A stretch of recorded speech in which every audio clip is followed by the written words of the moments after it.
भीष्म पंचक व्रत की विधि एवं महिमा। युधिष्ठिर ने कहा, हे यदुश्रेष्ठ कृष्ण, कार्तिक मास में श्री भीष्म पंचक नामक जो श्रेष्ठ व्रत होता है, अब कृपया उसका विधान बताइए। भगवान श्री कृष्ण बोले, महाराज, मैं आपसे व्रतों में सर्वोत्तम भीष्म पंचक व्रत का वर्णन कर रहा हूँ। मैंने पहले इस व्रत का उपदेश भृगु जी को किया था, फिर भृगु ने शुक्राचार्य को और शुक्राचार्य ने प्रहलाद आदि दैत्यों एवं अपने शिष्य ब्राह्मणों को बताया। जैसे तेजस्वियों में अग्नि, शीघ्रगामियों में पवन, पूजनियों में ब्राह्मण एवं दानों में सुवर्ण दान श्रेष्ठ है, वैसे ही व्रतों में भीष्म पंचक व्रत श्रेष्ठ है। लोकों में भूलोक, तीर्थों में गंगा, यज्ञों में अश्वमेघ, शास्त्रों में वेद तथा देवताओं में अच्युत का जैसा स्थान है, ठीक उसी प्रकार से व्रतों में भीष्म पंचक सर्वोत्तम है। जो इस दुष्कर भीष्म पंचक व्रत का अनुष्ठान कर लेता है, उसके द्वारा सभी धर्म संपादित हो जाते हैं। पहले सतयुग में वशिष्ठ, भृगु, गर्ग आदि मुनियों ने, फिर त्रेता में नाभाग, अम्बरीश आदि राजाओं ने और द्वापर में शीरभद्र आदि वैश्याओं ने तथा कलयुग में उत्तम आचरण वाले शूद्रों ने भी इस व्रत का अनुष्ठान किया। ब्राह्मणों ने ब्रह्मचर्य पालन, जप तथा हवन कर्म के द्वारा और क्षत्रियों एवं वैश्यों ने सत्य, शौच आदि के पालन पूर्वक इस व्रत का अनुष्ठान किया है।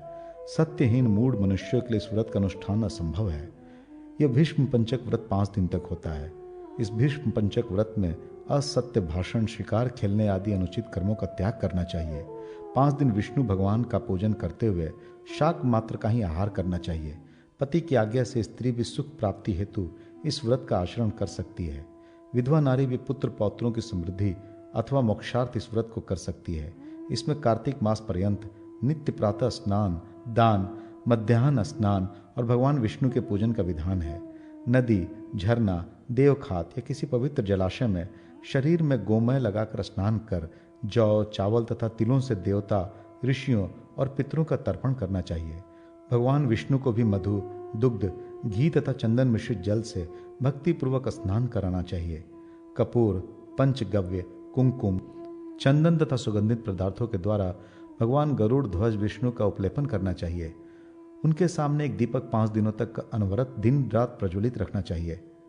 भगवान को नैवेद्य निवेदित कर ओम नमो वासुदेवाय का अष्टोत्तर शत जप, तदनंतर षडक्षर मंत्र से हवन करना चाहिए तथा विधि पूर्वक सायंकालीन संध्या करनी चाहिए।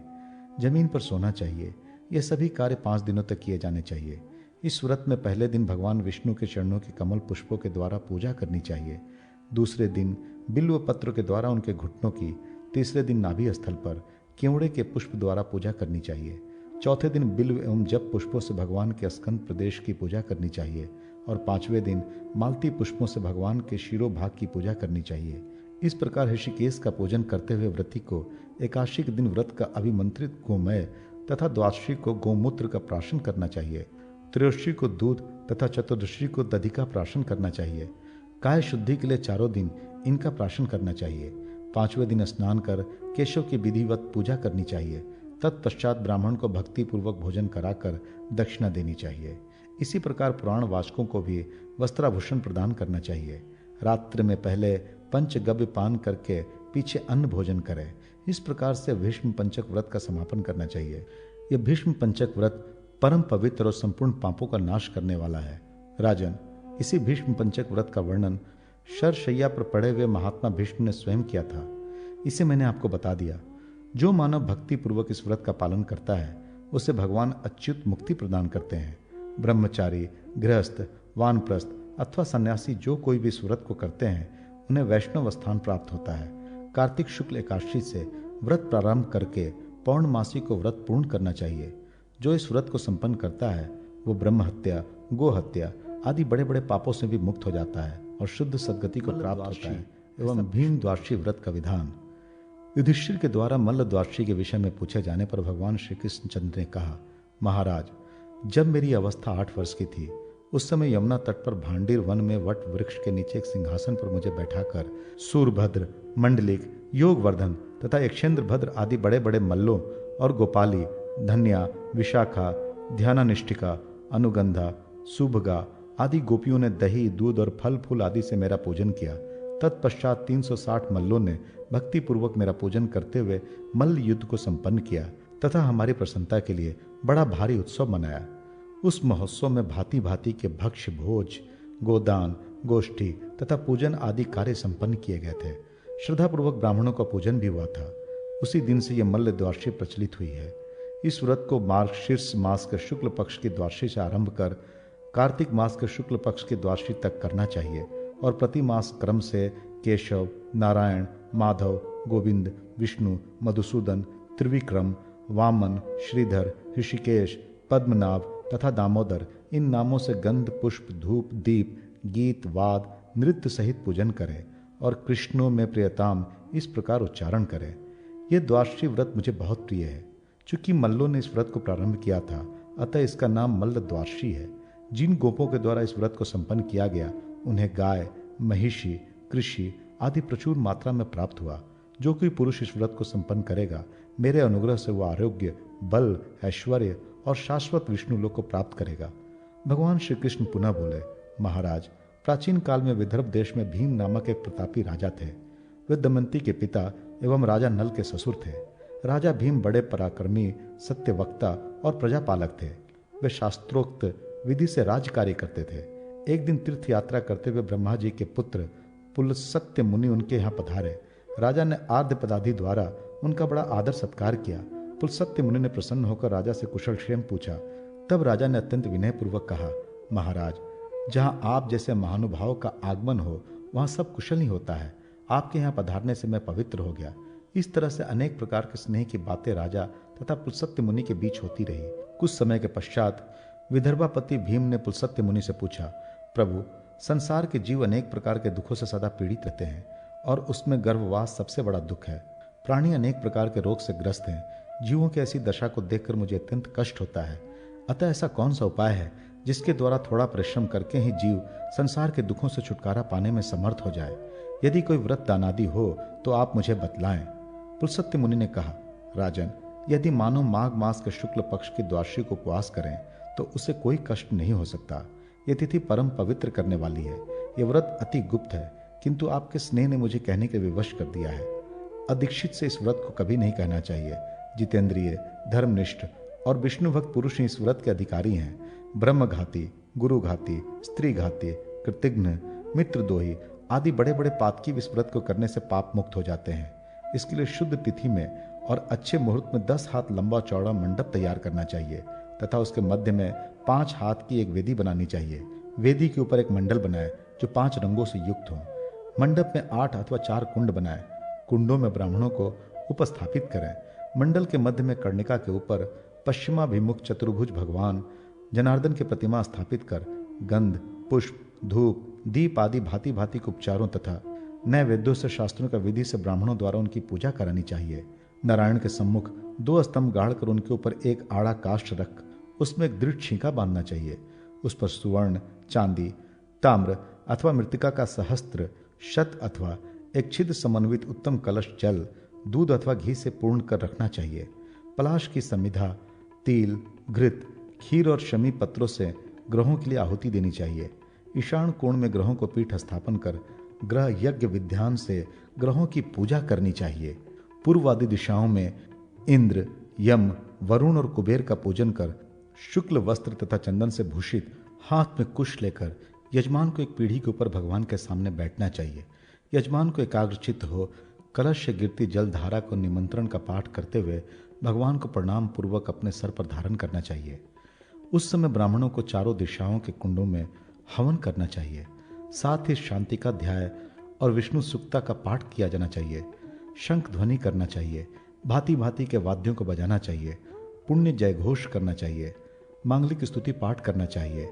इस तरह के मांगलिक कार्य करते हुए यजमान को हरिवंश, सुपर्ण सुक्त आख्यान और महाभारत आदि का श्रवण करते हुए जागरण पूर्वक रात्रि व्यतीत करनी चाहिए। भगवान के ऊपर गिरती हुई बसोर धारा समस्त सिद्धियों को प्रदान करने वाली है। दूसरे दिन प्रातः यजमान ब्राह्मणों के साथ किसी पुण्य जलाशय अथवा नदी आदि में स्नान कर शुक्ल वस्त्र पहनकर प्रसन्न चित्त से भगवान भास्कर को अर्घ्य दें। पुष्प, धूप, दीप आदि उपचारों से भगवान पुरुषोत्तम की पूजा करें। हवन करके भक्तिपूर्वक पूर्णाहुति दें। यज्ञ में उपस्थित सभी ब्राह्मणों को शैया, भोजन, गोदान, वस्त्र, आभूषण आदि द्वारा पूजन करें और आचार्य की विशेष रूप से पूजा करें। जैसे ब्राह्मण एवं आचार्य संतुष्ट हो वैसा यत्न करें। क्योंकि आचार्य साक्षात देवतुल्य गुरु हैं। दीनों, अनाथों तथा अभ्यागतों को उनको भी संतुष्ट करें। अनंतर स्वयं भी हविष्य का भोजन करें। राजन, इस प्रकार मैंने इस भीम द्वादशी व्रत का विधान बतलाया। इससे पापिष्ट व्यक्ति भी पाप मुक्त हो जाते हैं, इसमें संदेह नहीं। यह विष्णु याग सैकड़ों वाजपेय एवं अतिरात्र यागों से विशेष फलदायी है। इस भीम द्वादशी का व्रत करने वाले स्त्री पुरुष 7 जन्मों तक अखंड सौभाग्य, आयु, आरोग्य तथा सभी संपदाओं को प्राप्त करते हैं। अनंतर मृत्यु के बाद क्रमशः विष्णुपुर, रुद्रलोक तथा ब्रह्मलोक को प्राप्त करते हैं। इस पृथ्वी लोक में आकर पुनः वह संपूर्ण पृथ्वी का अधिपति एवं चक्रवर्ती धार्मिक राजा होता है। इस व्रत को प्राचीन काल में महात्मा सगर, अज, धुंधुमार, दिलीप, ययाति तथा अन्य महान श्रेष्ठ राजाओं ने किया था, और स्त्री, वैश्य एवं शूद्रों ने भी धर्म की कामना से इस व्रत को किया था। भृगु आदि मुनियों और सभी वेदज्ञ ब्राह्मणों द्वारा भी इसका अनुष्ठान हुआ था। हे राजन, आपके पूछने पर मैंने इसे बतलाया है। अतः आज से यह द्वादशी आपके नाम से श्रवण द्वादशी व्रत के प्रसंग में एक वाणिक की कथा। युधिष्ठिर ने पूछा, भगवान, जो व्यक्ति दीर्घ उपवास करने में असमर्थ हो उसके लिए कौन कौन सा व्रत है, इसे आप बतलाएं। भगवान श्री कृष्ण ने कहा, राजन, भाद्रपद मास के शुक्ल पक्ष की द्वादशी तिथि यदि श्रवण नक्षत्र से युक्त हो तो इसमें व्रत करने से सभी कामनाएं पूर्ण हो जाती है। यह परम पवित्र एवं महान फल देने वाली द्वादशी है। इस व्रत में प्रातःकाल नदी संगम में जाकर स्नान करके द्वादशी में उपवास करना चाहिए। एकमात्र श्रवण द्वादशी के व्रत कर लेने से 12 द्वादशी व्रतों का फल प्राप्त होता है। यदि इस तिथि में बुधवार का भी योग हो जाए तो इसमें किए गए समस्त कर्म अक्षय हो जाते हैं। इस व्रत से गंगा स्नान का लाभ होता है। इस व्रत में एक सुंदर कलश की विधिवत स्थापना कर उसमें भगवान विष्णु की प्रतिमा स्थापित करनी चाहिए। अनंतर भगवान की अंग पूजा करनी चाहिए। रात्रि में जागरण करें, प्रभात काल में स्नान कर गरुड़ ध्वज की पूजा करें और पुष्पांजलि देकर प्रार्थना करें। अनंतर वेदज्ञ एवं पुराणज्ञ ब्राह्मणों की पूजा करें और प्रतिमा आदि सब पदार्थ प्रियंता में जनार्दन कहकर ब्राह्मण को निवेदित करें। श्री कृष्ण ने पुनः कहा, महाराज, इस व्रत के प्रसंग में एक प्राचीन आख्यान है, इसे आप सुने। दशान देश के पश्चिम भाग में संपूर्ण प्राणियों को भय देने वाला एक मरु देश है। वहां की भूमि की बालू निरंतर तपती रहती है। यत्र तत्र भयंकर सांप घूमते रहते हैं। वहां छाया बहुत कम है, वृक्षों में पत्ते कम रहते हैं, प्राणी प्रायः मरे जैसे ही रहते हैं। शमी, खैर, पलाश, करील, पीलू आदि कटीले वृक्ष वहां है। वहां अन्न और जल बहुत कम मिलता है। वृक्षों के कोटरे में छोटे छोटे पक्षी प्यासे ही मर जाते हैं। वहां के प्यासे हरिण मरुभूमि में जल की इच्छा से दौड़ लगाते रहते हैं और जल न मिलने से मर जाते हैं। उस मरुस्थल में देववश एक वाणिक पहुंच गया। वो अपने साथियों से बिछुड़ गया था। उसने इधर उधर घूमते हुए भयंकर पिशाचों को वहां देखा। वह वाणिक भूख प्यास से व्याकुल हो इधर उधर घूमने लगा और कहने लगा, क्या करूं, कहाँ जाऊं, कहाँ से मुझे अन्न जल प्राप्त हो। तदनंतर उसने प्रेत के स्कंद प्रदेश पर बैठे एक प्रेत को देखा, जिसे चारों ओर से अन्य प्रेत घेरे हुए थे। कंधे पर चढ़ा हुआ वह प्रेत वाणिक को देखकर उसके पास आया और कहने लगा, तुम इस निर्जल प्रदेश में कैसे आ गए। उसने बताया, मेरे साथी छूट गए हैं। मैं अपने किसी पूर्व कुकृत्य के फल से या संयोग से यहाँ पहुंच गया हूँ। भूख और प्यास से मेरे प्राण निकल रहे हैं। मैं अपने जीने का कोई उपाय नहीं देख रहा हूँ। इस पर वो प्रेत बोला, तुम इस पुनाग वृक्ष के पास क्षण मात्र प्रतीक्षा करो, यहाँ तुम्हें अभिष्ट लाभ होगा। इसके बाद तुम यथेक्ष चले जाना। वाणिक वही ठहर गया।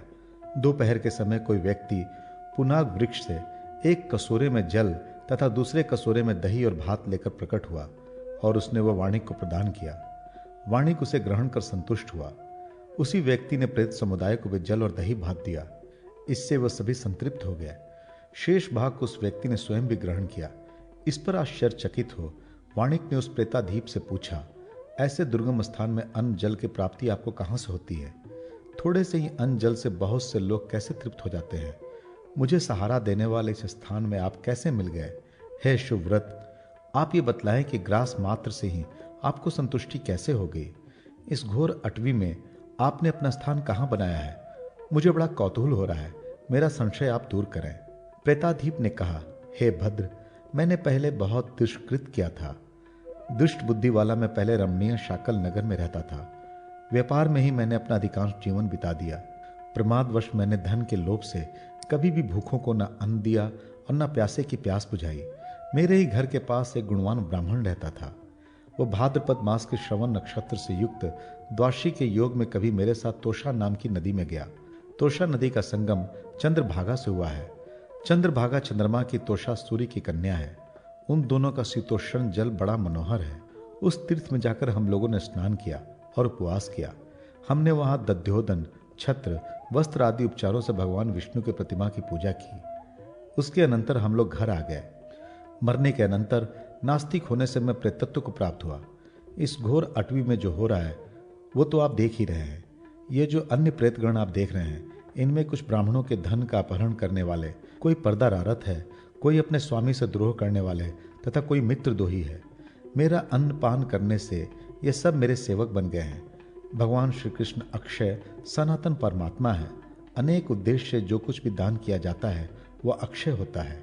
हे महाभाग, आप हिमालय में जाकर धन प्राप्त करेंगे। अनंतर मुझ पर कृपा कर आप इन प्रेतों की मुक्ति के लिए गया में जाकर श्राद्ध करें।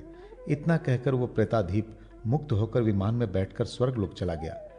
प्रेताधीप के चले जाने पर वह वाणिक हिमालय में गया और वह धन प्राप्त कर अपने घर आ गया और उस धन से उसने गया तीर्थ में अक्षयवट के समीप उन प्रेतों के उद्देश्य से श्राद्ध किया।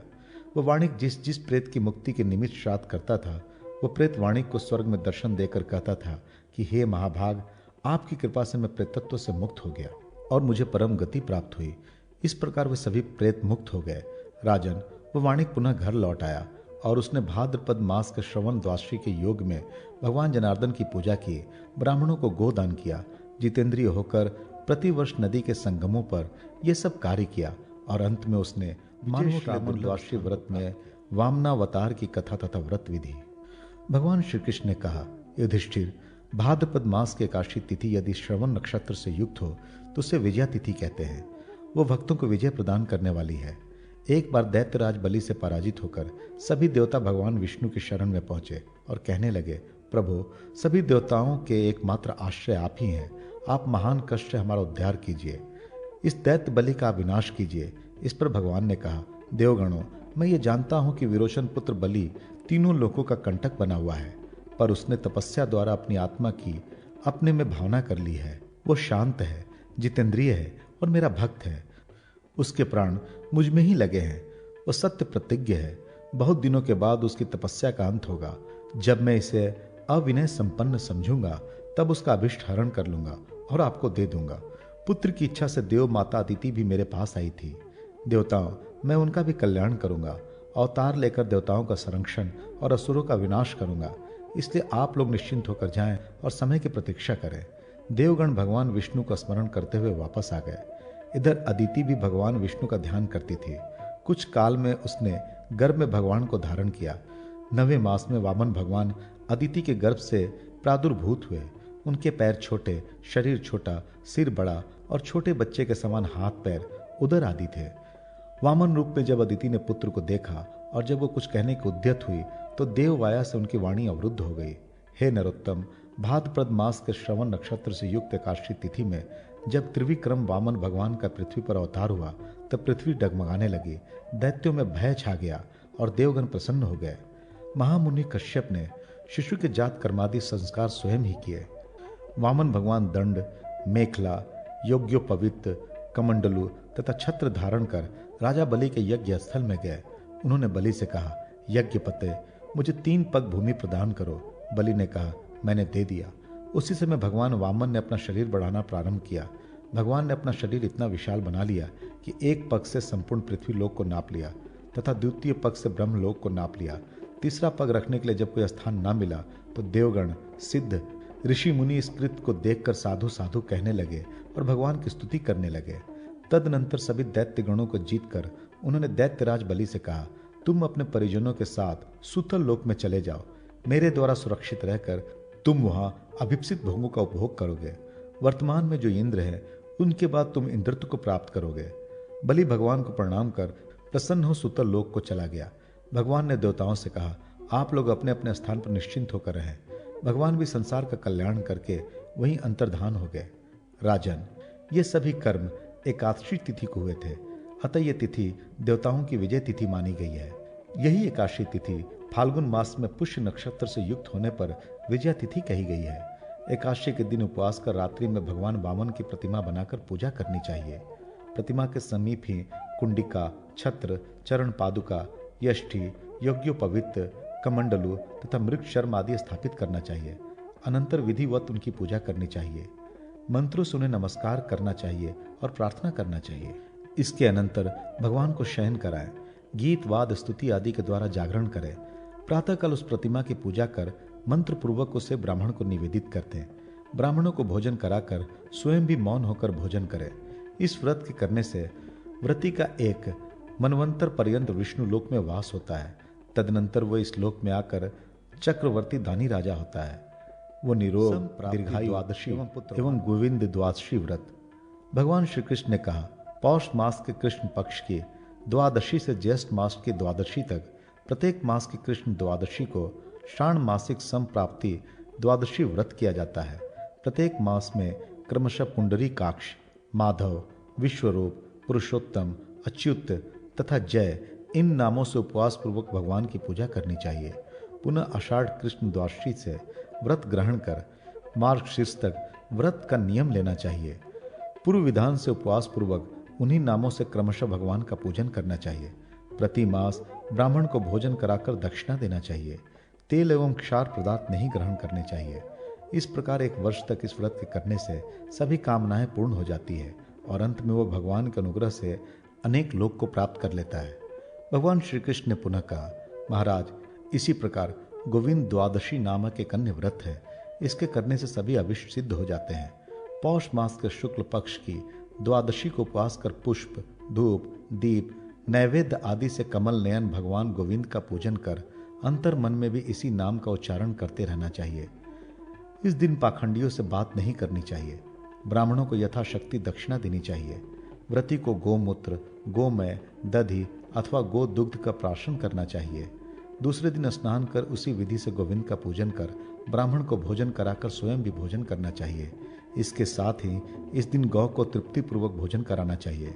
इसी प्रकार प्रति मास व्रत करते हुए वर्ष समाप्त होने पर भगवती लक्ष्मी के साथ सुवर्ण की भगवान गोविंद की प्रतिमा बनवाकर पुष्प, धूप, दीप, माला, नैवेद्य आदि से उनका पूजन कर स्वत्सा गौ सहित ब्राह्मणों को देना चाहिए। प्रति मास गौओं की पूजा तथा उन्हें ग्रास आदि से तृप्त करना चाहिए। पारणा के दिन विशेष रूप से उनकी सेवा भक्ति करनी चाहिए। इस व्रत को करने से वही फल प्राप्त होता है जो स्वर्ण श्रृंगी 100 गौओं के साथ एक उत्तम वृक्ष का दान देने से होता है। इस व्रत को सम्यक रूप से करने वाला सब सुख भोग कर अखंड द्वादशी, मनोरथ द्वादशी एवं तिल द्वादशी व्रतों का विधान। राजा युधिष्ठिर ने पूछा, श्री कृष्ण, व्रतोपवास, दान धर्म आदि में जो कुछ वैकल्य अर्थात किसी बात की न्यूनता रह जाए तो क्या फल होता है, इसे आप बतलाएं। भगवान श्री कृष्ण बोले, महाराज, राज पाकर भी जो निर्धन, उत्तम रूप पाकर भी जो काने, अंधे, लंगड़े हो जाते हैं, वे सब धर्म वैकल्य के प्रभाव से ही होते हैं। धर्म वैकल्य से ही स्त्री पुरुषों में वियोग एवं दुर्भगत्व होता है। उत्तम कुल में जन्म पाकर भी लोग दुशील हो जाते हैं। धनाढ़ होकर भी धन का भोग तथा दान नहीं कर सकते तथा वस्त्र आभूषणों से हीन रहते हैं। वे सुख प्राप्त नहीं कर पाते। अतः यज्ञ में, व्रत में और भी अन्य धर्म कृत्यों में कभी कोई त्रुटि नहीं होने देनी चाहिए। युधिष्ठिर ने पुनः कहा, भगवान, यदि कदाचित उपवास आदि में कोई त्रुटि हो ही जाए तो उसके निवारणार्थ क्या करना चाहिए। श्री कृष्ण बोले, महाराज, अखंड द्वादशी व्रत करने से सभी प्रकार की धार्मिक त्रुटियां दूर हो जाती हैं। अब आप उसका भी विधान सुने। मार्गशीर्ष मास के शुक्ल पक्ष की द्वादशी को स्नान कर जनार्दन भगवान का भक्ति पूर्वक पूजन कर उपवास रखना चाहिए और नारायण का सतत स्मरण करते रहना चाहिए। जितेंद्रिय पुरुष पंचगव्य मिश्रित जल से स्नान करके जौ और धान से भरा पात्र ब्राह्मण को दान करे और फिर भगवान से यह प्रार्थना करें, भगवान, मुझसे 7 जन्मों में जो भी व्रत करने में न्यूनता हुई है वो सब आपके अनुग्रह से परिपूर्ण हो जाए। पुरुषोत्तम, जिस प्रकार आपसे यह सारा जगत परिपूर्ण है उसी प्रकार मेरे खंडित सभी व्रत पूर्ण हो जाए। इस व्रत में 4 महीने में व्रत की पालना करनी चाहिए। चैत्र आदि 4 मास के अनंतर दूसरी पालना कर सत्तु पात्र ब्राह्मण को देने का विधान है। श्रावण आदि 4 मास के अनंतर तीसरा पारण कर नारायण का पूजन करते हुए अपनी शक्ति के अनुसार सुवर्ण, चांदी, मृतिका अथवा पलाश पत्र के पात्र में घृत दान करना चाहिए। संवत्सर पूर्ण होने पर जितेंद्रिय 12 ब्राह्मणों को खीर का भोजन कराकर वस्त्राभूषण देकर त्रुटियों के लिए क्षमा मांगनी चाहिए। इसमें आचार्य का विधि पूर्वक पूजन करने का भी विधान है। इस तरह से जो अखंड द्वादशी का व्रत करता है उसके 7 जन्म तक किए हुए व्रत संपूर्ण फलदायक हो जाते हैं। अतः स्त्री पुरुषों के व्रतों का वैकल्य दूर करने के लिए अवश्य इस व्रत को संपादित करना चाहिए। भगवान श्री कृष्ण ने पुनः कहा, महाराज, स्त्री अथवा पुरुष दोनों को फाल्गुन मास के शुक्ल पक्ष के एकादशी को उपवास कर जगतपति भगवान का पूजन भजन और उठते बैठते नित्य हरि का स्मरण करते रहना चाहिए। द्वादशी के दिन प्रभात में ही स्नान पूजन तथा घृत से हवन के बाद ब्राह्मण को दक्षिणा देने का विधान है। तदनंतर भगवान से अपने अभिष्ट मनोरथों की संसिद्धि के लिए प्रार्थना करनी चाहिए। तत्पश्चात हविष्य भोजन ग्रहण करना चाहिए। इस व्रत में फाल्गुन से ज्येष्ठ तक प्रथम 4 महीनों में रक्त, पुष्प, गुग्गुल, धूप और हविष्यान नैवेद्य से भगवान की पूजा अर्चना के बाद गोश्रृंग, छालील जल तथा हविष्यान ग्रहण करने का विधान है। फिर आषाढ़ से अश्विन तक 4 महीनों में चमेली के पुष्प, धूप और साठी धान आदि के नैवेद्यों द्वारा भगवान की पूजा स्तुति करने के बाद कुशोदक का प्राशन कर निवेदित नैवेद्य भक्षण करना चाहिए। कार्तिक से माघ मास तक तीसरी पारणा में अड़हुल, उत्तम धूप और कसार के नैवेद्य से नारायण के पूजनोपरांत गोमूत्र प्राशन तथा कसार भक्षण करने का विधान है। प्रति मास ब्राह्मणों को दक्षिणा देनी चाहिए। वर्ष के अंत में एक माशा सुवर्ण की भगवान नारायण की प्रतिमा का पूजन कर 2 वस्त्र और दक्षिणा सहित ब्राह्मण को निवेदित करना चाहिए। इसी के साथ 12 ब्राह्मणों को भी भोजन कराकर प्रत्येक को अन्न, जल का घट, छतरी, जूता, वस्त्र और दक्षिणा देनी चाहिए। इस द्वादशी व्रत के करने से सभी मनोरथ सिद्ध हो जाते हैं। इसी से इसका नाम मनोरथ द्वादशी है। इंद्र को त्रैलोक्य का राज्य भी इसी व्रत के परिणाम स्वरूप प्राप्त हुआ है। शुक्राचार्य ने धन तथा महर्षि धौम्य ने निर्विघ्न विद्या प्राप्त की है। अन्य श्रेष्ठ पुरुषों ने तथा स्त्रियों ने भी इस व्रत के प्रभाव से अपने अभिष्ट मनोरथों को प्राप्त किया है। जो कोई भी जिस किसी अभिलाषा से इस व्रत को करता है उसे वो अवश्य प्राप्त होती है। जो पुरुष भगवान पुरुषोत्तम का पूजन नहीं करते, गौ, ब्राह्मण आदि की सेवा नहीं करते और मनोरथ द्वादशी का व्रत नहीं रखते, वे किसी भी प्रकार से अपना अभिष्ट फल प्राप्त नहीं कर सकते। राजा युधिष्ठिर ने कहा, भगवान, थोड़े से परिश्रम से अथवा स्वल्प दान से सभी पाप कट जाएं, ऐसा कोई उपाय आप बतलाएं। भगवान श्री कृष्ण बोले, महाराज, तिल द्वादशी नामक एक व्रत है जो परम पवित्र है और सभी पापों का नाश करने वाला है। माघ मास के कृष्ण पक्ष की द्वादशी को जब मूल अथवा पूर्वाषाढ़ नक्षत्र प्राप्त हो तब उसके एक दिन पूर्व अर्थात एकादशी को उपवास रखकर व्रत ग्रहण करना चाहिए। द्वादशी को भगवान श्री कृष्ण का पूजन कर ब्राह्मण को कृष्ण तिलों का दान करना चाहिए। व्रती को भी स्नान कर काले तिल का ही भोजन करना चाहिए। इस प्रकार 1 वर्ष तक प्रत्येक कृष्ण द्वादशी में व्रत कर अंत में तिलों से पूर्ण कृष्ण वर्ग के कुंभ, पकवान, छत्र, जूता, वस्त्र और दक्षिणा 12 ब्राह्मणों को देना चाहिए। उन तिलों के बोने से जितने तिल उत्पन्न होते हैं उतने वर्ष पर्यंत इस व्रत को करने वाला स्वर्ग में पूजित होता है और किसी जन्म में अंध, बधिर, कुष्ठी आदि नहीं होता है, सदा निरोग रहता है। इस तिल दान से बड़े बड़े पाप कट जाते हैं। इस व्रत में ना बहुत परिश्रम है और ना ही बहुत अधिक व्यय। इसमें तिलों से ही स्नान, तिल दान और तिल ही भोजन करने पर प्रसंग में शीरभद्र वैश्य की कथा। राजा युधिष्ठिर ने पूछा, श्री कृष्णचंद्र, ऐसा कौन सा कर्म है जिसके करने से सभी कष्ट दूर हो जाएं और कोई संताप भी ना हो? भगवान श्री कृष्ण ने कहा, महाराज, आपने जो पूछा है उस विषय में आख्यान का वर्णन करता हूँ। पूर्व काल में विदिशा नगरी में शीरभद्र नामक एक वैश्य रहता था।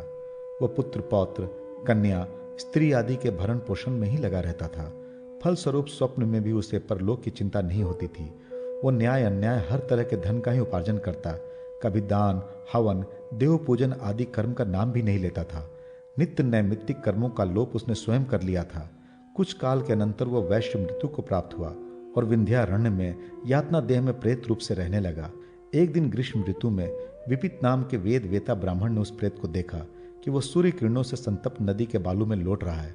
उसके सब अंगों में छाले पड़ गए हैं, प्यास से कंठ सूख रहा है और जिह्वा लटक गई है। वह लंबी लंबी सांस ले रहा है। उसकी यह दशा देखकर ब्राह्मण को बड़ी दया आई और उसने उसका वृत्तांत पूछा। प्रेत कहने लगा, ब्राह्मण, मैं पूर्व जन्म में परलोक के लिए किसी प्रकार के कर्म न करने के कारण ही दग्ध हो रहा हूँ। मैं निरंतर धन, घर, खेत, पुत्र, स्त्री आदि की चिंता में ही आसक्त रहता था और मैंने अपने वास्तविक हित का चिंतन कभी नहीं किया। इसी से यह कष्ट भोग रहा हूँ। यह काम कर लिया और यह काम करना है, इसी उधेड़ बुन में संपूर्ण जीवन व्यतीत करने का यही फल है। लोभ वश में शीत उष्ण सभी प्रकार के कष्टों को झेल रहा हूँ। मैंने धर्म के लिए किंचित भी कष्ट नहीं झेला, उससे अब पछताता हूँ। देवता, पितर, अतिथि आदि को मैंने कभी पूजन नहीं किया और यही कारण है कि अब मुझे अन्न जल तक नहीं मिल रहा है।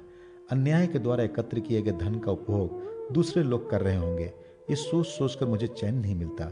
मैंने कभी ब्राह्मणों का पूजन नहीं किया और ना ही कभी देवार्चन ही किया। फल स्वरूप मेरी ऐसी दशा हुई है।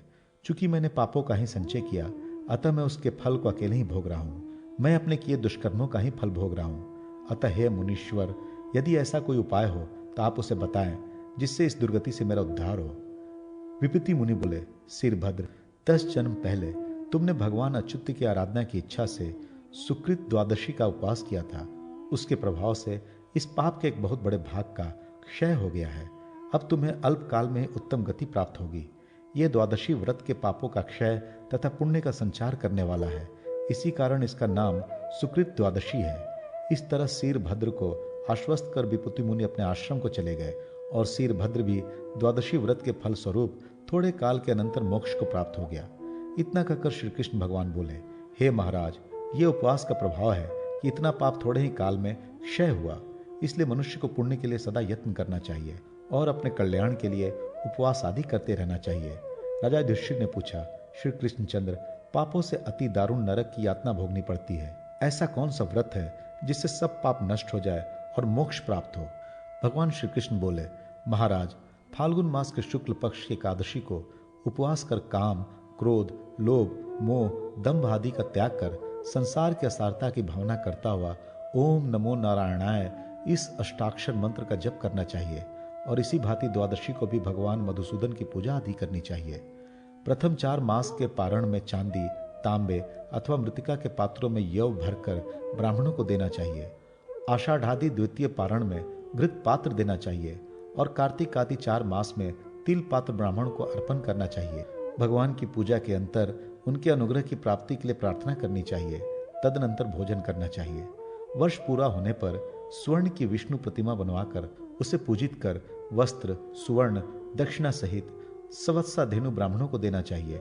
इस विधि से जो पुरुष अथवा स्त्री इस सुकृत द्वादशी का व्रत करता है वह कभी नरक को नहीं प्राप्त होता। नारायण के भक्त को कभी नरक की बाधा नहीं होती। विष्णु का नाम उच्चारण करते ही समस्त पाप नष्ट हो जाते हैं। फिर नरक के भय का तो प्रश्न ही नहीं उठता। इसी प्रकार वासुदेव नारायण के नामों का उच्चारण करने वाला कभी भी यम का मुख नहीं देखता। अतः भगवान के पवित्र नामों का उच्चारण करना चाहिए। आचार्यवतार व्रत। राजा युधिष्ठिर ने कहा, भगवान, वेदों में यह कहा गया है कि विधि पूर्वक यज्ञ करने से, बड़े बड़े दान देने और कठिन परिश्रम करने से परमेश्वर की प्राप्ति होती है। किंतु कलयुग के प्राणी जो ना दान दे सकते हैं और ना ही यज्ञ करने में समर्थ हैं, उनकी मुक्ति किस प्रकार हो सकती है? यदि कोई उपाय हो तो आप उसे बतलाएं। भगवान श्री कृष्ण बोले, राजन, मैं आपको एक रहस्यपूर्ण बात बतलाता हूँ। प्रलय के समय जब धरणी जल में निमग्न होकर रसातल चली गई, तब उस समय धरणी देवी ने अपने उद्धार के लिए एक व्रत किया था। व्रत के प्रभाव से प्रसन्न होकर भगवान नारायण ने वाराह रूप धारण कर उसे पुनः अपने स्थान पर लाकर स्थापित कर दिया। उस व्रत का विधान इस प्रकार है। व्रती को मार्गशीर्ष मास के कृष्ण पक्ष की दशमी को प्रातःकाल नित्य स्नान आदि क्रियाओं को संपन्न कर देवार्चन एवं हवन आदि कर्म विधि पूर्वक करने चाहिए। उस दिन पवित्र अत्यल्प हविष्यान भोजन करना चाहिए।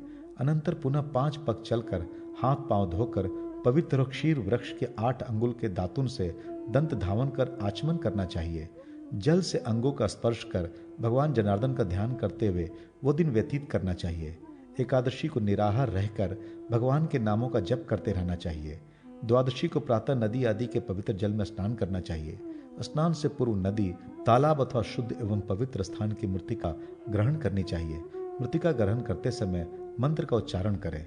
देवी सुवर्ते, जिस शक्ति के द्वारा आप समस्त स्थावर जंगमात्मक प्राणियों का धारण पोषण करती हैं, उसी शक्ति के द्वारा मुझे पापों से मुक्त कीजिए तथा सदा मेरा पालन कीजिए। पुनः उस मिट्टी को सूर्य को दिखाकर शरीर में लगाकर स्नान करें। तदनंतर आचमन कर देव मंदिर में जाकर भगवान नारायण की अंगों की पूजा करें। नारायण के आगे 4 जलपूर्ण घटों में 4 समुद्रों की परिकल्पना कर स्थापना करें। उन घटों पर तिलपूर्ण पात्र स्थापित करें। घटों के मध्य एक पीठ के ऊपर जल पात्र में सुवर्ण, चांदी अथवा काष्ठ की मत्स्य भगवान की प्रतिमा बनाकर स्थापित करें। यथाविधि उपचारों से उनका पूजन कर प्रार्थना करें। रात्रि में वहीं जागरण करें। प्रभात में चारों घटों को ऋग्वेदी, यजुर्वेदी, सामवेदी तथा अथर्ववेदी 4 ब्राह्मणों की पूजा कर उन्हें निवेदित करें। जल पात्र में स्थापित भगवान मत्स्य की प्रतिमा ब्राह्मण दंपति को प्रदान करें। ब्राह्मणों को पायसान से संतृप्त करने के पश्चात स्वयं भी भोजन करें। राजन, इस विधि से जो मार्गशीर्ष कृष्ण द्वादशी का व्रत करता है उसे दीर्घ आयु प्राप्ति होती है। जन्मांतर में किए गए ब्रह्म हत्या आदि महापातकों से उसकी मुक्ति होती है। यदि निष्काम भाव से व्रत करता है तो उसे ब्रह्मलोक की प्राप्ति होती है, इसमें कोई संदेह नहीं। इसी प्रकार स्नान आदि कर पौष मास की शुक्ल पक्ष की द्वादशी को उपवास कर भगवान जनार्दन की कुर्म रूप से पूजा करनी चाहिए। माघ मास के शुक्ल पक्ष की द्वादशी को उपवास पूर्वक भगवान वराह की प्रतिमा का पूजन कर ब्राह्मण को दान करना चाहिए। इसी प्रकार फाल्गुन मास के शुक्ल पक्ष की द्वादशी को उपवास पूर्वक भगवान नरसिंह की प्रतिमा का, चैत्र मास के शुक्ल पक्ष की द्वादशी को भगवान वामन की प्रतिमा का, वैशाख शुक्ल के द्वादशी को परशुराम जी की प्रतिमा का, ज्येष्ठ मास की शुक्ल द्वादशी को भगवान राम लक्ष्मण की प्रतिमा का, आषाढ़ शुक्ल की द्वादशी को भगवान वासुदेव की प्रतिमा का, श्रावण मास के शुक्ल द्वादशी को बुद्ध भगवान की तथा भाद्रपद मास के शुक्ल पक्ष की द्वादशी को उपवास पूर्वक भगवान कल्की की प्रतिमा का यथाविधि अंग पूजन आदि कर घटकों की स्थापना करके पूजित प्रतिमा आदि ब्राह्मणों को निवेदित कर देनी चाहिए। इस प्रकार 10 मासों में भगवान के दशावतारों का पूजन कर पूर्व विधान से अश्विन शुक्ल द्वादशी को उपवास पूर्वक भगवान पद्मनाभ की तथा कार्तिकी द्वादशी को वासुदेव की पूजा करनी चाहिए। अंत में प्रतिमा तथा घटकों को ब्राह्मण को निवेदित कर दें, उन्हें भोजन कराकर दक्षिणा प्रदान करें तथा दीनों अनाथों को भी भोजन, वस्त्र आदि से संतुष्ट करना चाहिए और फिर स्वयं भी भोजन करना चाहिए। राजन, इस प्रकार 12 मासों में जो इस व्रत को करता है वह सभी पापों से मुक्त होकर विष्णु सायुज्य को प्राप्त करता है। धरणी देवी ने भी इस व्रत को किया था, इसीलिए यह धरणी व्रत के नाम से प्रसिद्ध हुआ। प्राचीन काल में दक्ष प्रजापति ने इस व्रत का अनुष्ठान कर प्रजाओं का अधिपतित्व प्राप्त किया था। राजा युनाश्व ने इस व्रत के अनुष्ठान से मानधाता नामक श्रेष्ठ पुत्र को प्राप्त कर अंत में शाश्वत ब्रह्म पद प्राप्त किया था। इसी प्रकार है अधिपति कृत्तिवीर ने इस व्रत के प्रभाव से महान पराक्रमी चक्रवर्ती राजा सहस्त्रर्जुन को पुत्र रूप में प्राप्त किया था। शकुंतला ने भी इस व्रत के प्रभाव से राजर्षि दुष्यंत को पति रूप में तथा श्रेष्ठ भरत को पुत्र रूप में प्राप्त किया था। इसी प्रकार कई अन्य श्रेष्ठ चक्रवर्ती राजाओं तथा श्रेष्ठ पुरुषों ने इस व्रत के प्रभाव से उत्तम फल प्राप्त किया था। जो भी इसे करता है भगवान नारायण व्रत और गुड़ धेनु आदि 10 धेनुओं के दान की विधि तथा उसकी महिमा। युधिष्ठिर ने पूछा, भगवान, इस भूतल पर कौन ऐसा उपवास या व्रत है जो मनुष्य के अभिष्ट वस्तुओं के वियोग से उत्पन्न शोक समूह के उद्धार करने में समर्थ, धन संपत्ति की वृद्धि करने वाला और संसार भय का नाशक है? भगवान श्री कृष्ण ने कहा, महाराज, आपने जिस व्रत के विषय में प्रश्न किया है वह समस्त जगत को प्रिय तथा इतना महत्वशाली है कि देवताओं के लिए भी दुर्लभ है। यद्यपि इंद्र, असुर और मानव भी उसे नहीं जानते, तथापि आप जैसे भक्तिमान के प्रति मैं अवश्य इसका वर्णन करूंगा। उस पुण्यप्रद व्रत का नाम विशोक द्वादशी व्रत है। विद्वान व्रती को आश्विन मास में दशमी तिथि के दिन अल्प आहार करके नियम पूर्वक इस व्रत का आरंभ करना चाहिए। पुनः एकादशी के दिन व्रती उत्तर विमुख अथवा पूर्वाभिमुख बैठकर दातुन करे, फिर स्नान आदि से निवृत्त होकर निराहार रहकर भगवान केशव और लक्ष्मी की विधि पूर्वक भली भांत पूजा करे और दूसरे दिन भोजन करूंगा ऐसा नियम लेकर रात्रि में शयन करे। प्रातःकाल उठकर शर्वोषधि और पंचगव्य मिले जल से स्नान करे तथा श्वेत वस्त्र और श्वेत पुष्पों की माला धारण करे। तत्पश्चात भगवान विष्णु की कमल पुष्पों द्वारा पूजा करे। पूजन करने के पश्चात एक मंडल बनाकर मिट्टी से वेदी का निर्माण कराए। वह वेदी 20 अंगुल लंबी चौड़ी, चारों ओर से चौकोर, उत्तर की ओर ढालू, चिकनी और सुंदर हो। तत्पश्चात बुद्धिमान व्रती सूप में नदी की बालू से लक्ष्मी की मूर्ति अंकित कर और उस सूप को वेदी पर रखकर दैव्य नमः, शांतये नमः, लक्ष्मये नमः, श्रिये नमः, पुष्टये नमः, तुष्टये नमः, वृष्टये नमः, हृष्टये नमः के उच्चारण पूर्वक लक्ष्मी की अर्चना करे और यूं प्रार्थना करे, लक्ष्मी देवी मेरे दुखों का नाश करे, विशोका मेरे लिए वरदायिनी हो, विशोका मुझे संतति दे और विशोका का मुझे संपूर्ण सिद्धियां प्रदान करें। तदनंतर श्वेत वस्त्रों से सूप को परिवेष्टित कर नाना प्रकार के फलों, वस्त्रों और स्वर्णमय कमलों से लक्ष्मी की पूजा करें। चतुर्वर्ती सभी रात्रियों में कुशोदक पान करें और सारी रात नृत्य गीत आदि का आयोजन कराए। 3 पहर रात व्यतीत होने पर व्रती मनुष्य स्वयं नींद त्याग कर जग जाए और अपनी शक्ति के अनुसार शैया पर सोते हुए 3 या 1 द्विज दंपति के पास जाकर वस्त्र, पुष्पमाला और चंदन आदि से जल शाही ने नमोस्तु, जल शाही भगवान को नमस्कार है, यूं कहकर उनकी पूजा करे। इस प्रकार रात में गीत वाद आदि कराकर जागरण करे तथा प्रातःकाल स्नान कर पुनः द्विज दंपत्ति का पूजन करें और कृपणता छोड़कर अपनी सामर्थ्य के अनुकूल उन्हें भोजन कराएं। फिर स्वयं भोजन करके पुराणों की कथाएं सुनते हुए वो दिन व्यतीत करे। प्रत्येक मास में इसी विधि से सारा कार्य संपन्न करना चाहिए। इसी प्रकार व्रत की समाप्ति के अवसर पर गदा, चादर, तकिया आदि उपकरणों से युक्त एक सुंदर शैया गुड धेनु के साथ दान करके इस प्रकार प्रार्थना करे, देवेश, जिस प्रकार लक्ष्मी आपका परित्याग करके अन्यत्र नहीं जाती, उसी प्रकार सौंदर्य, निरोगता और निःशोकता सदा मुझे निर्वक्षीण रूप से प्राप्त हो। मेरा परित्याग ना करें और भगवान केशव के प्रति उत्तम भक्ति प्राप्त हो। वैभव की अभिलाषा रखने वाले व्रती को समंत्र गुड़ धेनु सहित शैया और लक्ष्मी सहित सूप दान करना चाहिए। इस व्रत में कमल, करवीर, कनेर, बाण, नील कुसुम या अगस्त्य वृक्ष का पुष्प, ताजा बिना कुमलाया हुआ, कुमकुम, केसर, सिंधुवार, मल्लिका, गंध पाटला, कदम्ब, कुब्बजक और जाति यह पुष्प सदा प्रशस्त माने गए हैं।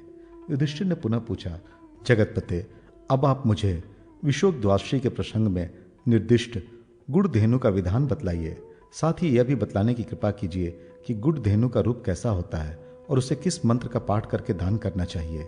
भगवान श्री कृष्ण बोले, महाराज, इस श्लोक में गुड़ धेनु के विधान का जो रूप है और उसका दान करने से जो फल प्राप्त होता है उसे मैं बतला रहा हूँ। गुड़ धेनु का दान समस्त पापों का विनाशक है। गुड़ धेनु का दान करने के दिन गोबर से भूमि को लीप पोत कर सब ओर से कुश बिछाकर उस पर 4 हाथ लंबा काला मृग चर्म स्थापित कर दें, जिसका अग्रभाग पूर्व दिशा की ओर हो। तदनंतर एक छोटे मृग चर्म में बछड़े की कल्पना करके उसी के निकट रख दें। फिर उसमें पूर्व मुख और उत्तर पैर वाली स्वत्सा गौ की कल्पना करें। 4 भार गुड़ से बनी हुई गुड़ धेनु सदा उत्तम मानी गई है। उसका बछड़ा 1 भार गुड़ का बनना चाहिए। आपके गृह की संपत्ति के अनुसार इस गौ का निर्माण करना चाहिए। इस प्रकार गौ और बछड़े की कल्पना करके उन्हें श्वेत एवं महीन वस्त्र से आच्छादित कर दें। फिर घी से उनके मुख की, सीप से कानों की, गन्ने से पैरों की, श्वेत मोती से नेत्रों की, श्वेत सूत से नाड़ियों की, श्वेत कंबल से गल कंबल की, लाल रंग के चिन्ह से पीठ की, श्वेत रंग के मृग पुच्छक के बालों से रोएं की, मूंग से दोनों भौं की, मक्खन से दोनों स्तनों की, रेशम के धागों से पूंछ की, कांसा से दोहनी की, इंद्र नीलमणि से आंखों की तारकाओं की, स्वर्ण से सींग के आभूषणों की, चांदी से खुरों की और नाना प्रकार के फलों से नाशपूटों की रचना कर धूप, दीप आदि द्वारा उनकी अर्चना करने के पश्चात प्रार्थना करें। जो समस्त प्राणियों तथा देवताओं में निवास करने वाली लक्ष्मी है, धेन रूप से वही देवी मेरी पापों का विनाश करे। जो लक्ष्मी विष्णु के वक्ष स्थल पर विराजमान है, जो स्वाहा रूप से अग्नि पत्नी है तथा जो चंद्र, सूर्य और इंद्र की शक्ति रूपा है, वही धेन रूप से मेरे लिए संपत्ति दायिनी हो। जो ब्रह्मा की, कुबेर की तथा लोकपालों की लक्ष्मी है, वे धूम रूप से मेरे लिए वरदायिनी हो। जो लक्ष्मी प्रधान, पितरों के लिए स्वधारूपा, यज्ञ भोगी अग्नियों के लिए स्वाहारूपा तथा समस्त पापों के होने वाली धेनु रूपा हैं, वे मुझे ऐश्वर्य प्रदान करें। इस प्रकार उस गुड़ धेनु को आमंत्रित कर उसे ब्राह्मण को निवेदित कर दें। यही विधान घृत, तिल आदि संपूर्ण धेनुओं के दान के लिए कहा गया है। नरेश्वर, अब जो 10 पाप विनाशनी गौएं बतलाई गई हैं, उनका नाम और स्वरूप बतला रहा हूं। पहली गुड़ धेनु, दूसरी घृत धेनु, तीसरी तिल धेनु, चौथी मघु धेनु, 5वीं जल धेनु, 6ठी क्षीर धेनु, 7वीं शर्करा धेनु, 8वीं दधि धेनु, 9वीं रस धेनु और 10वीं स्वरूपतः प्रत्यक्ष धेनु है। सदा पर्व पर्व पर अपनी श्रद्धा के अनुसार मंत्रोच्चारण पूर्वक आवाहन सहित इन गौओं का दान करना चाहिए, क्योंकि ये सही भोग और मोक्ष रूप फल को प्रदान करने वाली है। ये सभी संपूर्ण यज्ञों को फल प्रदान करने वाले कल्याणकारिणी और पापहारिणी है। चूंकि इस लोक में विशोक द्वादशी व्रत सभी व्रतों में श्रेष्ठ माना गया है, इसलिए उसके अंग होने के कारण गुड़ धेनु भी प्रशस्त मानी गई है।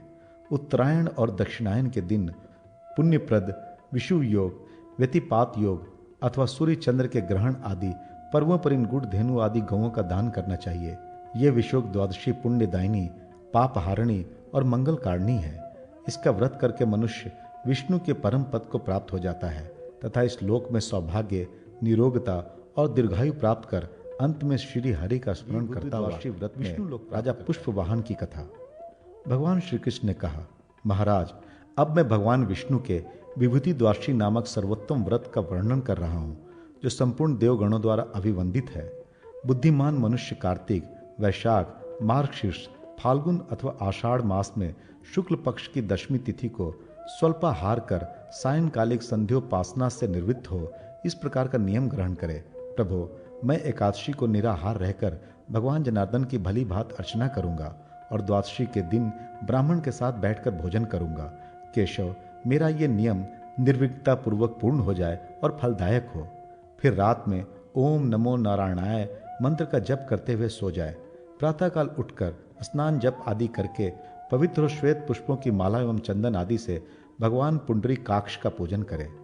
1 वर्ष प्रति मास क्रमशः भगवान के 10 अवतारों तथा दत्तात्रेय और व्यास की स्वर्णमयी प्रतिमा का स्वर्ण निर्मित कमल के साथ दान करना चाहिए। उस समय छल, कपट, पाखंड आदि से दूर रहना चाहिए। राजन, इस प्रकार यथाशक्ति 12 द्वादशी व्रतों को समाप्त कर वर्ष के अंत में गुरु को लवण पर्वत के साथ साथ गौ सहित शय्या दान करना चाहिए। व्रती यदि संपत्तिशाली हो तो उसे वस्त्र, श्रृंगार सामग्री और आभूषण आदि से गुरु की विधि पूर्वक पूजा कर ग्राम अथवा गृह के साथ साथ भूमिका दान करना चाहिए। साथ ही अपनी शक्ति के अनुसार अन्यान्य ब्राह्मणों को भी भोजन कराकर उन्हें वस्त्र, गोदान, रत्न समूह और धन राशियों द्वारा संतुष्ट करना चाहिए। स्वल्प धन वाला व्रती अपनी ही सामर्थ्य के अनुसार दान करे तथा जो व्रती परम निर्धन हो किंतु भगवान माधव के प्रति उसकी प्रगाढ़ निष्ठा हो तो उसे 3 वर्ष तक पुष्पार्चन की विधि से इस व्रत का पालन करना चाहिए। जो मनुष्य उपयुक्त विधि से विभूति द्वादशी व्रत का अनुष्ठान करता है वह स्वयं पाप से मुक्त होकर अपने 100 पीढ़ियों तक के पितरों को तार देता है। उसे 1 लाख जन्मों तक न तो शोक रूप फल का भागी होना पड़ता है, न व्याधि और दरिद्रता ही घेरती है तथा न बंधनों में ही पड़ना पड़ता है। वह प्रत्येक जन्म में विष्णु अथवा शिव का भक्त होता है। राजन, जब तक 108 सहस्त्र युग नहीं बीत जाते तब तक वह स्वर्ग लोक में निवास करता है और पुण्य क्षीण होने पर पुनः भूतल पर राजा होता है। भगवान श्री कृष्ण ने पुनः कहा, महाराज, बहुत पहले रथंतर कल्प में पुष्पवाहन नामक एक राजा हुआ था जो संपूर्ण लोकों में विख्यात तथा तेज में सूर्य के समान था। उसकी तपस्या से संतुष्ट होकर ब्रह्मा ने उसे एक सोने का कमल रूप विमान प्रदान किया था जिससे वह इच्छा अनुसार जहां कहीं भी आ जा सकता था। उसे पाकर उस समय राजा पुष्पवाहन अपने नगर एवं जनपद वासियों के साथ उस पर आरूढ़ होकर स्वेच्छानुसार देवलोक में तथा 7 द्वीपों में विचरण किया करता था। कल्प के आदि में पुष्कर निवासी उस पुष्पवाहन का 7वें द्वीप पर अधिकार था, इसलिए लोक में उसकी प्रतिष्ठा थी और आगे चलकर वह द्वीप पुष्कर द्वीप के नाम से कहा जाने लगा। चूंकि देवेश्वर ब्रह्मा ने इसे कमल रूप विमान प्रदान किया था, इसलिए देवता एवं दानव उसे पुष्पवाहन कहा करते थे। तपस्या के प्रभाव से ब्रह्मा द्वारा प्रदत्त कमल रूप विमान पर आरूढ़ होने पर उसके लिए त्रिलोकी में कोई भी स्थान अगम्य नहीं था। नरेंद्र, उसकी पत्नी का नाम लावण्यवती था। वह अनुपम सुंदरी थी तथा हजारों नारियों द्वारा चारों ओर से समादृत होती रहती थी। वह राजा को उसी प्रकार अत्यंत प्यारी थी जैसे शंकर जी को पार्वती जी परम प्रिय हैं। उनके 10,000 पुत्र थे जो परम धार्मिक और धनुर्धारियों में अग्रगण्य थे। अपनी इन सारी विभूतियों पर बारंबार विचार कर राजा पुष्पवाहन विस्मय विमुग्ध हो जाता था। एक बार प्रचिता के पुत्र मुनिवर वाल्मीकि राजा के यहाँ पधारे। उन्हें आया देखकर राजा ने उनसे इस प्रकार प्रश्न किया। राजा पुष्पवाहन ने पूछा, मुनिंद्र, किस कारण से मुझे ये देवों तथा मानवों द्वारा पूजनीय निर्मल विभूति तथा अपने सौंदर्य से समस्त देवांगनाओं को पराजित कर देने वाली सुंदरी भार्या प्राप्त हुई है? मेरे थोड़े से तप से संतुष्ट होकर ब्रह्मा ने मुझे ऐसा कमल गृह क्यों प्रदान किया जिसमें आमत्य, हाथी, रथ समूह और जनपद वासियों सहित यदि 100 करोड़ राजा बैठ जाएं तो भी वे जान नहीं पड़ते कि कहाँ चले गए। वो विमान तारागणों, लोकपालों तथा देवताओं के लिए भी अलक्षित सा रहता है। प्रचेतः मैंने, मेरी पुत्री ने अथवा मेरी भार्या ने पूर्व जन्मों में कौन सा ऐसा कर्म किया है जिसका प्रभाव आज दिखलाई पड़ रहा है, इसे आप बतलाएं। तदनंतर महर्षि वाल्मीकि राजा के इस आकस्मिक एवं अद्भुत प्रभावपूर्ण वृत्तांत को जन्मांतर से संबंधित जानकर इस प्रकार कहने लगे। राजन, तुम्हारा पूर्व जन्म अत्यंत भीषण व्याध के कुल में हुआ था। एक तो तुम उस कुल में पैदा हुए, फिर दिन रात पाप कर्म में भी निरत रहते थे। तुम्हारा शरीर भी कठोर अंग, संधि युक्त तथा बेडौल था। तुम्हारी त्वचा दुर्गंध युक्त थी और नख बहुत बढ़े हुए थे, उससे दुर्गंध निकलती थी और तुम बड़े कुरूप थे। उस जन्म में ना तो तुम्हारी कोई हितैषी मित्र था, न पुत्र और न भाई बंधु ही थे, न पिता माता और बहन ही थी। भूपाल, केवल तुम्हारी ये परम प्रियतमा पत्नी तुम्हारी अभिष्ट परमानुकूल संगनी थी। एक बार कभी भयंकर अनावृष्टि हुई जिसके कारण अकाल पड़ गया। उस समय भूख से पीड़ित होकर तुम आहार की खोज में निकले, परंतु तुम्हें कुछ भी जंगली कंद मूल फल आदि कोई भी खाद्य वस्तु प्राप्त ना हुई। इतने में ही तुम्हारी दृष्टि एक सरोवर पर पड़ी जो कमल समूह से मंडित था। उसमें बड़े बड़े कमल खिले हुए थे। तब तुम उसमें प्रविष्ट होकर बहुसंख्यक कमल पुष्पों को लेकर विदिशा नगरी में चले गए। वहां तुमने उन कमल पुष्पों को बेचकर मूल्य प्राप्ति के हेतु पूरे नगर में चक्कर लगाया। सारा दिन बीत गया पर उन कमल पुष्पों का कोई खरीदार ना मिला। उस समय तुम भूख से अत्यंत व्याकुल और थकावट से अतिशय क्लांत होकर पत्नी सहित एक महल के प्रांगण में बैठ गए। वहां रात्रि में तुम्हें महान मंगल शब्द सुनाई पड़ा।